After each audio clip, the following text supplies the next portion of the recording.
kalalakihan ng lugar na ito. Hindi natin matatapos kaagad ang pag-search dito. Okay? Nakita nyo naman eh. Mamaya, isasama ko kayo para makita nyo rin. Yes, sir. Okay? Magsasama ako ng mga media na mainstream. Nandyan yan. Tinatago lang nila, may isang lugar dyan na talaga namang nagsisignal pa si Carlo Katiil ng ganun, sabay biglang may babagsak na maghihimatay. Hindi naman totoo eh. Kitang-kita naman kanila sa camera eh. Kitang-kita yung senyas ni Katiil, sabay bagsak ng tao sa harap ko. Anong klase yun? Sir, sinasabi mo Saan naman nakakita ng ganung klase yung mga kalokot?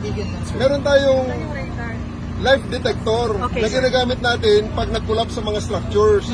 Okay? Dati sniffing dog ang ginagamit natin para malaman kung may tao. Sa ngayon, meron tayong equipment dyan na pag inilagay natin dyan sa mga semento, malalaman natin kung sa kabila niyan may tao. Hindi ko pa nalalaman kung wala pa reportahan na kakarating sa akin. May mga nakakita tayo, kaya lang negative. Hindi si pastor na nakikita natin. Pero ano yung